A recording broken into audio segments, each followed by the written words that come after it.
I guess you think I don't have a right to feel no way. Not about the decisions I made with my life.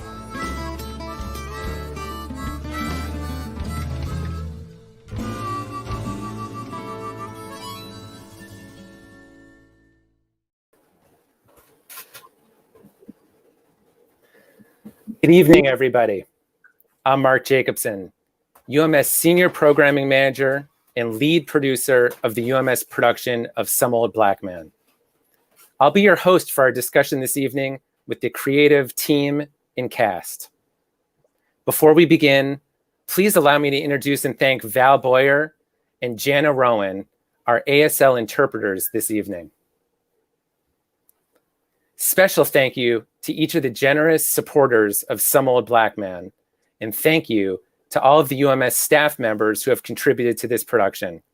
I would especially like to acknowledge Jake Gibson, Eric Woodhams, and Sarah Billman for their countless hours working to promote Some Old Black Man, their contributions in editing of tonight's pre-show, and their behind-the-scenes production of this conversation. I'd like to further appreciate my UMS programming colleagues, Mary Rader and Michael Konjolka, for their support throughout the production. Last but not least, special recognition needs to be lavished upon the UMS production team who worked tirelessly on Some Old Black Man and brought this project to life. Rochelle Clark, Ann Grove, Alex Gay, production director Jeffrey Beiersdorf, my producing partner Kyan Harris, and UMS president Matthew Van Beesen. An ambitious project of this scale involves the contributions of our entire production crew and UMS staff. It's been personally rewarding to collaborate with my UMS colleagues throughout the entire organization. Thank you. We're going to kick off tonight's conversation by introducing and welcoming the playwright of Some Old Black Man, James Anthony Tyler, and director Joe Kikachi. Welcome. And thank you for joining us following tonight's special virtual screening. Thanks for having us. Good seeing you again, Mark. My pleasure. Yeah. I want to first congratulate you on this evening. It's been such a stupendous night so far. Hats off to all of your work and contributions on Some Old Black Man. I'd like to go back and start by asking you about the origins of the play. Some Old Black Man was originally produced and premiered at Berkshire Playwrights Lab, where you, Joe, are co-founder and serve as co-artistic director. Will you share with us a little bit of how you were first introduced to James and his writing?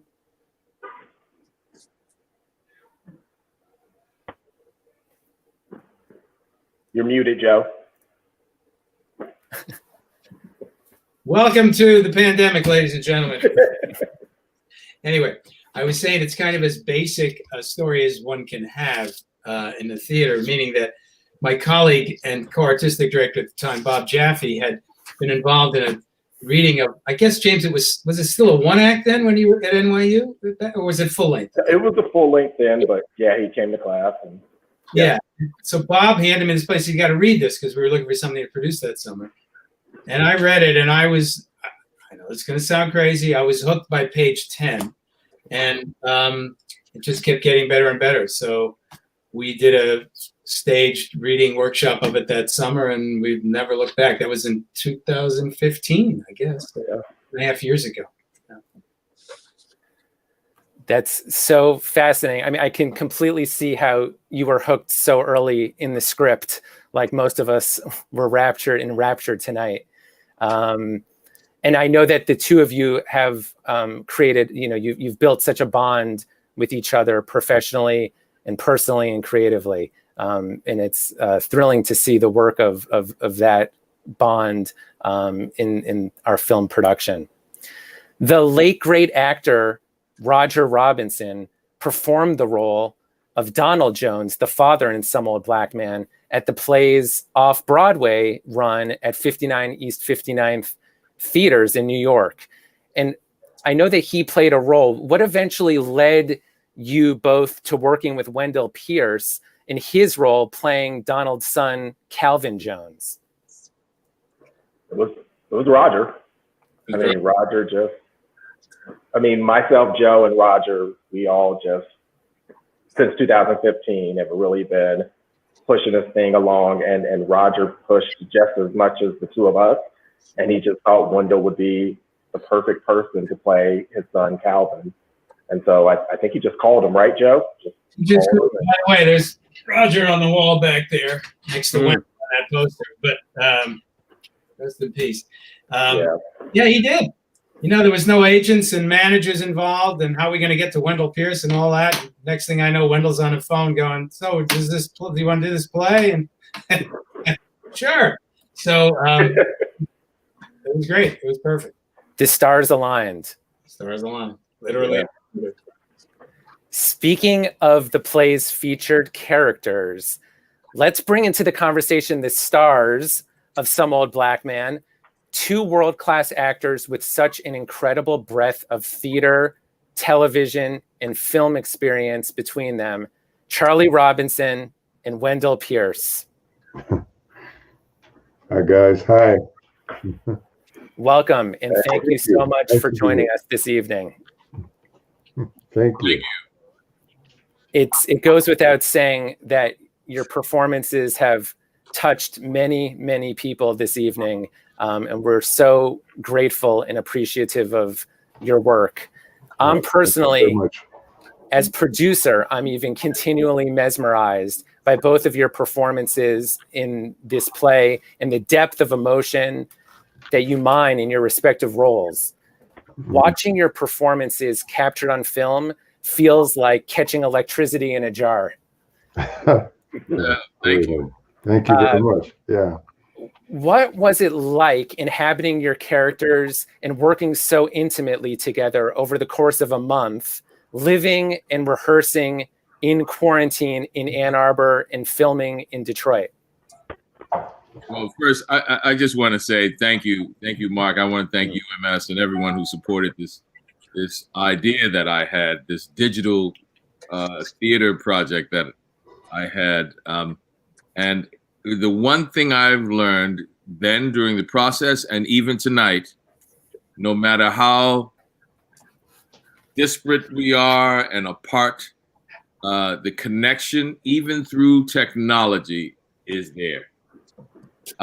We worked through Zoom at times and still were connected, right? You cannot eliminate the humanity in the work. Technology cannot eliminate us. And that was the thing. I have seen this. I've seen it 3 times before tonight. But I literally, as I told the cast, could feel the difference tonight because I knew there was an audience, which is the other character in any production. When the audience comes, they shape it and bring you forward. And I could feel the audience. And that was great. And I just want to say before I lose it and in tears, Charlie Robinson is one of the great American actors. He is, and it's proof this is a tour de force performance. And I just wanted to say that publicly. And that it was an example of how when a role, a perfect role meets a perfect actor and what you get from it. And he touches me every time I see it, every time I heard him read it. And the beloved man and humanitarian and artist that he is just proof positive. And we have both played this other great role of Willie Loman. And I just want to say from that play, attention must be paid. Yeah, that's right. Great actor. So thank you, Charlie. Thank you. Thank you, Wendell. Working with Wendell and Joe and James has been, I had said it earlier. It's just something that is so, I've been very fortunate to do a lot of work in my life, but every now and then something comes up that's so good and so important, and to be able to play it on Broadway or off Broadway or whatever, it would be wonderful. But to be able to put it on film, because what that means is that 100 years from now, this can still be around, and that's one thing I'm happy about. It's a classic, and people will be able to watch this, years from now, and I'm just so happy to be a part of it, And I have working with these guys and working with Wendell. I grew so much as an actor and as a person. I learned so much about myself working with them. It's just a blessing. I just thank God for the opportunity. And it was so crazy because how it all kind of started was I had gotten a message, I guess, from Joe about if I wanted to do a reading of this play. And they did the reading. We did the reading in Los Angeles. And when we did, I said, I knew then when I first read it, it was great. But I figured, reading, fine. We did the reading. And then Joe said, would you like to think about doing the play? I said, yeah. But at the time, I was getting ready to when he was talking about doing it, they were talking about doing it. I was doing another show. So I figured it probably wouldn't work out. But we stayed together. We talked, we became friends because then we called each other and we talk about the play. And then the next thing you know, he says, look, how about doing it maybe in next year? Perfect. I'm fine with that. Next thing happens, after that, he calls me again. He says, Wendell's got this thing going that we might be able to do this as a film. I said, oh, shit. Well, everything is happy with this. I said, oh, okay, that sounds fine. So needless to say, it worked out just beautifully. That's so great, Charlie and Wendell. And I think you're right that there is, not only the longevity of having a permanent document of Some Old Black Man in this production, but as Wendell, as you've mentioned before, that how a film theater production creates new opportunities and new access and takes down barriers for audience participation. Yeah, that's very true. It's one of those things that's amazing. We to honor the protocol. I also loved about this was the fact that with the pandemic, we had to realize what's going to be our future. How are we going to be able to move forward? We don't have to give up the role of art in our society because we're in this crisis. And I really, this was a public health case study. We quarantined. I'm sure that all the cast and crew were terrified, like we're going to really live together in a house for 30 days. But, that was a little scary. We were terrified. Right? It really worked out. It really, I hope you guys got a turn. It was really wonderful. And it was really a wonderful time. And when I came home, I kind of missed the house. Yeah, me too. It was the perfect example of how you do the things necessary to make it happen. Mm-hmm. And this is, and the University of Michigan has a great public health school.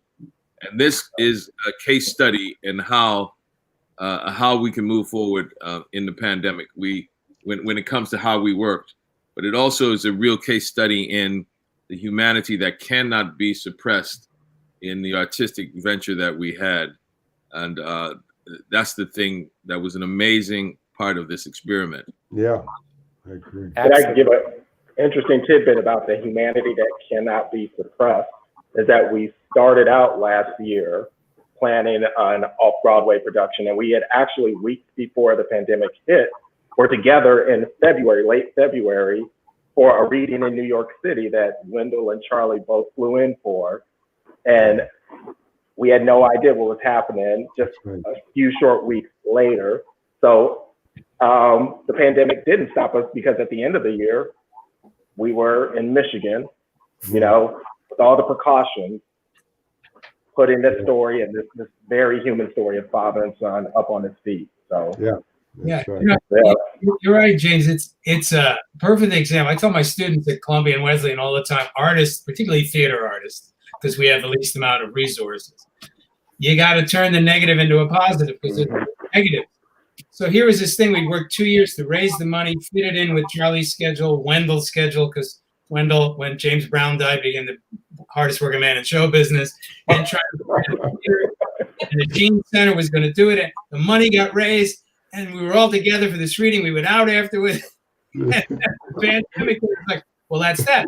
But you guys, starting with Mr. Pierce and Mark and Matthew and Cayenne and UMS, you rescued this thing and went, okay, we can't do that. And that was a devastating blow. But now I think we have something none of us would have ever imagined. No, No. that's right. That's right. And just how you there was so much uncertainty with the life of this play. We were facing so much uncertainty for how to proceed as an arts organization, giving back to the public and fulfilling our mission. And there was such a symbiotic relationship and a perfect fit with Wendell and James and Joe and Charlie, and putting this together as a showcase of our 2020-21 season. It was such a natural fit from the very beginning. So like you said, Joe, we really turned nothing into something quite special that we can all be proud of. Yeah. Watching the play tonight and feeling the energy of so many people watching the play in their own homes, on their own screens. There's so many universal themes in James's writing, themes and emotions that viewers of all backgrounds can relate to. That's right. Audiences are privy to a father-son relationship that is strained, while your characters navigate the interpersonal dynamics of suddenly being thrown back into living together. Right. So Wendell, I know that you've been spending time with your 95-year-old father in New Orleans since the present pandemic began. I'm wondering, how important is it to your artistic process to draw on real-life experiences to create or inform the onstage relationship between your characters? Well, every artist has to come from where they are to begin with. That's the first place. And then the writing informs you even more, and the world around you informs you more. The other actors inform you more. And it's an amalgam of all of that that gets to the end product. With this, it was so much a part of my life when we were working on it. When your father is 95 years old and you go into quarantine for 27 days, there's the fear of going into quarantine for 27 days. To have that live as a part of the ingredients as I created this fueled a lot of the connections there, and all of those fears that are in the play were heightened because of my personal fears of making sure I get back to New Orleans and there for him. And this whole year of pandemic, the fear of the pandemic and having an elderly father was also a blessing, because I've spent this year with my father, and that is the duality of the relationship of father and son that is so reflected in this with Calvin and Donald, that I was able to draw on that as well. And then you just add just the personability of Charlie in that. It kind of did the work for you. It just induces all of this behavior, and there were moments in the house that were just like just wonderful moments, moments that you could call on in the play. That's right. Yeah. When I come out to see Donald finally eating the yogurt. Yeah. Me, I remember at the end of the evening, we would try to dine together. People would give their space, but in the house. But then Charlie would be going down to his room. He says, "Good night, everybody." Early too. Early. Good night. Yeah. Well, I just want to say one thing. Joyous moment every night that I called on that in play, but that is the work that an artist does. That it's an amalgam of your personal life, and then creating the world so strong that it induces the behavior. And that was the thing that was really wonderful about it. Also, as a producer, Mark, it's UMS. I hope in this digital artist residency learns now that this is a part of an amalgam you will have moving forward when this pandemic goes away. The Hill Theater, I look forward to one day working in the Hill Theater. Hill, is it right? Hill Auditorium. Venue, the Hill Theater? Hill Auditorium. That's right. We had more people tonight watch this play than the Hill holds.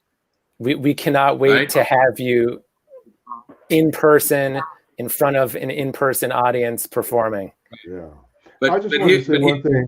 One point. Yeah, I look forward to that. I look forward to that. But we have more people tonight, and more people will see these 3 days than the Hill holds, and people around the world. I would like to say hello to the friends in Dublin and friends in London who I know are watching, and friends in Africa who are watching. And UMS becomes a presenter in the world because of the digital opportunity now. I imagine once you go back to Hill Auditorium and the amalgam of this digital platform we have now mined, and it's just going to be a wonderful hybrid. Thank you, Wendell. Thank you so much. Sure. I know we can. I think Charlie wants to say something. Oh, Charlie, please. Just one. This is real quick. One of the things talking about how personal we tried to make things. One of the things that I did was the picture of my wife on the piano. On the piano. Yeah, on the piano. That is I was adopted when I was 3 months old, and my adopted mother passed when I was 10, and that was her picture, and she was my wife in the play, and that's how we found so many personal things to enhance the play and help us. So I just want to tell that story.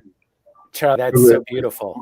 Thank you. Yeah. We can spend the entire evening talking together, but I'd like to introduce an integral part of our creative team. First, Assistant Director Tiffany Robinson. Welcome, Tiffany. Hey.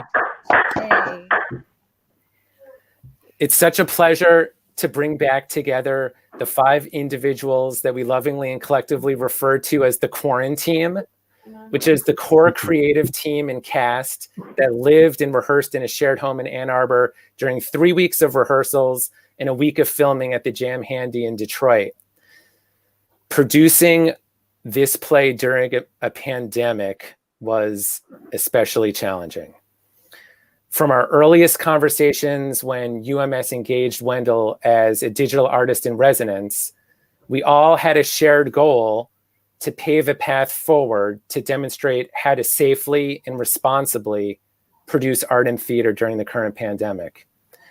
After months of planning and preparations and following regular consultation with both public health experts, as Wendell referenced, and our colleagues at Michigan Medicine, we very early on found ourselves facing quite an uncertain future for our production when director Joe Kakachi returned a positive COVID-19 test at the start of only our second day of rehearsals.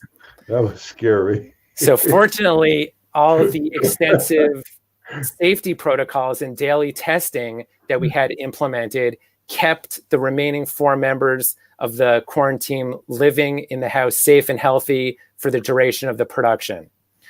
I vividly recall us all coming together and having a critical meeting on Zoom that afternoon where we thoughtfully considered how to navigate the crossroads we were collectively facing. The health, safety, and comfort of the creative team was at the forefront of our minds as producers and from UMS. Tiffany, as you simultaneously served as our COVID-19 safety supervisor at the house, can you describe a little bit the emotions of you and your housemates and what ultimately led to a unanimous decision to safely and responsibly proceed with daily rehearsals and ultimately continue work on our production? Yeah, I think initially we were all a little nervous because we all know what this disease is, but we know the importance of the story, telling it. And just again, UMS was so amazing as far as just making us feel safe, and that if there were anything we needed, that we could go. Like Joe was in a new space in 2 seconds, and the care that he was given was just, I've never seen it like that before. So I think once we all came together and realized how important it was to make sure that this story was told to as many people as possible, then we knew that we had to continue. And I'm not gonna lie, it was a little weird the first day, because it's one thing to rehearse in a studio, it's another to be in a house with the people, but to be in your room on Zoom rehearsing is something I never expected that we would have to deal with. But everyone dealt with it with so much grace, and I've never seen a team come together like this before. Like even when we were able to come together and we were in the basement, like James became a cameraman. Like Wendell was trying to figure out sound and lighting and angles. Like it was a full team effort. And I think that's the beauty of not only this piece, but this group of people. There was almost more drama in what we went through during the rehearsal period than in the actual production itself. Very true. Yeah. And it's a testament to Joe too, that Joe wanted to keep going. Joe wasn't, so You want to stop? thank you for that, Joe. Yeah, thank you. Yeah. And did we rehearse that same day too, right? Yeah. Later on that evening, we rehearsed. Yeah. Found out about Yeah, Joe. yeah. Yeah. I figured out I wanted to go out in a blaze of glory if things were. But I got just 2 quick shout outs here. One to Tiffany, because we had worked together on the show in New York. She was our stage manager. And during that, Roger became ill and was in and out of the hospital. And so she lived through all kinds of stuff. And we figured, all right, this would be a lot easier. Charlie goes to the gym, he runs every day, he's fine, that's not gonna happen. And so this happened, and I got the call from Tiffany from her room to my room, because she'd gotten the call from you, Mark. And in a very smooth, calm voice, she said, well, you've tested positive for coronavirus. And I'm thinking, this is who you want when you go, well, Russians have dropped an atomic bomb on New York City. We're just going to move out. Anyway, then, I got out of that house in probably an hour because you guys had a place for me. And the other shout out is that because U of M, and Wendell had said this to me way back when, not predicting COVID, but that, this was a joint venture with the university, obviously, and the medical school, which I knew about because my wife's family, a lot of them are doctors there. And so it's like one of the great places in the country. And boy, we were on with people, and they got me an appointment with Jason Shelhaas, a doctor, a COVID specialist. The guy gave me his phone number, his cell phone number, and that Sunday night when my fever spiked, I texted him. He called me in a minute. I mean, it was like Tiffany said, we were so well taken care of. It just sort of tamped down the I don't lie, fear and anxiety in the very beginning of that, because we didn't know how it was going to turn out. And if you ever told me we could rehearse a play on Zoom, and that I could then direct when these guys were in a basement, blocking and moving around on a camera from a place across town, I would have said, "Nah, count me out." It worked like it became normal, and that's really, I still can't believe it, to be honest.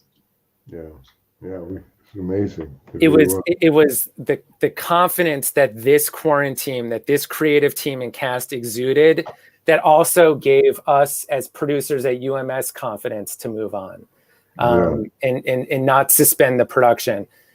It felt like we were all on the proverbial same page, that we all believed so strongly and deeply in the work. That's right. And that the work was almost going to save us, right? It felt like that, like the work was going to keep us moving together and collectively. Right. I've never felt that energy before. Yeah, the work was the true North Star. And you guys were so efficient that the care you gave to Joe, really, as I said before, what happened during our 27 days is a template and a case study for public health. The immediacy of all the testing, the viral load was so low because we were testing every day. So we caught it early. It is a template for the country. Yeah. It's the template for the country of how we're going to get out of this pandemic, and how at the same time we can do our work and the two can coexist. Absolutely. It's also a template for the fact that there will be UMS presentations at home and a subscription audience for a digital platform from this point forward. You are 120 plus years old, and now you have gone from generation to generation to generation, and you are showing artistic presenters how we're going to move forward in the 21st century. So I welcome all the new subscribers to UMS from Europe, from Africa, from Asia, and all around the country. Welcome to UMS. It's beautiful. Thank you, Wendell. You know, Joe, you touched upon it, and the team touched upon it. Over the course of the production, how were you actually able to be so successful rehearsing a brand new production with a director who was forced to direct daily rehearsals remotely?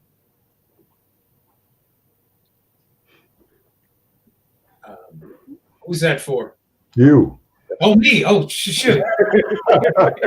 You can start, Jeff. It was odd, but two things really. One, it's a two-hander.